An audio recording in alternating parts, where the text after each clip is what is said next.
This is Free Talk Live. You can take control of the airwaves and do it toll-free. 855-450-FREE is the toll-free number. That's 1-855-450-3733. You know, it may be the holiday season, but Free Talk Live is here for you every single day.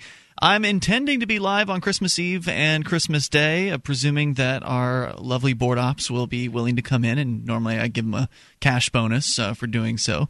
So I haven't heard that we're going to be off, so until further notice, we will be here for you, live, producing this show, and of course taking your calls about anything that might happen to be on your mind. Tonight in the studio, it is Ian. And Daryl. And Daryl, with a bonus episode this week. You'll be joining us on Friday as per usual, and we'll be doing our End of the World special, presuming we make it to 7 o'clock at night. I'm not sure what exactly, or 7 o'clock Eastern time. I'm not sure exactly what time the world is supposed to end on Friday. Nor am I. And is that at the beginning of the day Greenwich Mean Time, which right. would actually be the end of the day? It would be on actually, Thursday? right, tomorrow night it would be 7 o'clock Eastern. I think, right? Because Greenwich Mean Time, yeah. I believe, is 5 hours ahead. Yeah, it's 5 hours ahead. So, in theory, if the world actually does come to an end... This could actually be the last episode of Free Talk Live. That's true. Maybe we should talk about some of this stuff tonight, because I do have some end-of-the-world related things to talk about. But also, the Southern Poverty Law Center has apparently named voluntarists as a threat.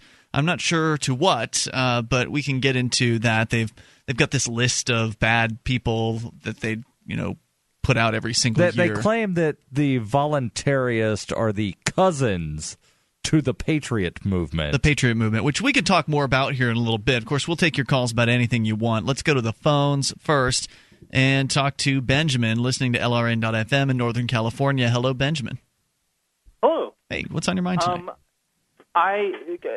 I apologize if this was addressed yesterday, but 2 days ago you were discussing police walking the streets in Arkansas, or the proposal to have police just walking the streets in Arkansas, carrying AR-15s and stopping people to ID them. Mm-hmm. And you referred to the police carrying AR-15s as carrying machine guns. And in this particular time where people are espousing how they want gun control against assault rifles and assault weapons, I thought it would be a good idea to not refer to AR-15s as machine guns, because they are not. They're not? Fully automatic. They're actually No, they're semi-automatic. They don't make a fully automatic version of that firearm? They do not. Even the M16 that the military uses, which is the AR-15 is the civilian version of the M16. Okay. Only has a burst fire capability where you can select it to shoot 3 rounds at a time, but it's not fully automatic. I see. They look, they're what made would you to call look it? Scary. It's a semi-automatic rifle, which is essentially the same as all other rifles. Why don't we call it an assault rifle? Well, it was classified as that because it looks scary. Right. It looks like a machine gun. When you look at that thing, you think, oh, that's something the military would carry. Assault rifle has a specific definition, and for a rifle to be an assault rifle, it has to have the ability. It basically has to be fully automatic or have select fire capabilities, like the M16, where you can shoot more bullets than one per trigger pull. Well, back during the 90s, anything with I forget the name of it, but it's basically the barrel cover. Now that's a whole nother anything issue. that had one of those was classified an assault rifle. You could put that on a pellet gun, and it would be classified an assault rifle under the 94 law. 94, but not an assault rifle, an assault weapon. They came up with this nebulous term that they decided to call assault weapon. So there was the assault weapons ban. And for it to be an assault weapon, basically it looks scary. Right. There's no real hard definition. There's all sorts of real weird rules and exemptions, but those are not assault rifles. Okay. I appreciate the call and the clarification.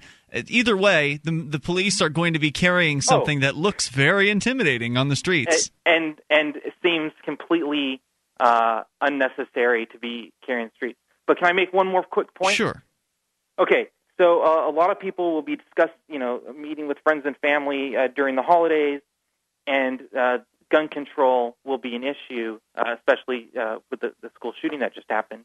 And I think this is a perfect opportunity for people to go, look, what we really need is more choice in schooling. And obviously it'd be nice to get the state out of it, but barring that, a voucher system where you choose where you send your kids to go to school. You can send your kids to a school that looks like a prison and has armed guards if you want, or you can send your kids to a school where they have more psychiatric help, or they have better after-school programs, or whatever. You get to choose. Yeah, but in order to accept the vouchers, the state gets to put strings attached to it. So with a voucher program, then the state can say, well, we'll give you this voucher money, but you have to have armed guards and you have to have barbed wire up. So, I mean, they can put whatever. You can't teach this class. You have to teach this class. Mm-hmm. I'm not saying it's like the greatest thing ever, but it's a step in the right direction. I don't even know. I mean, it feels like it should be a step in the right direction, but I guess it would depend on how many strings whatever state government decided to add to the voucher program. But getting the conversation on the idea of giving parents choice in schooling and how they educate their children is a lot better discussion to have with people than, well, don't ban all the guns. Yeah, I tend to agree with that. And I think that another good conversation to have would be to secede from the United States. Maybe you're at a table full of people that is upset, or at least some of them are upset about the prospect of gun confiscation. It would seem that would be another quiver or an arrow in the quiver of those who are advocating for state secession. Hey, you don't want the federal government to come take your guns. Well, let's just say goodbye to the federal government. How about that? That's another good discussion to have. Benjamin, thanks for your call tonight. Appreciate hearing from you, and thanks for the clarification. The AR-15, not a machine gun, apparently.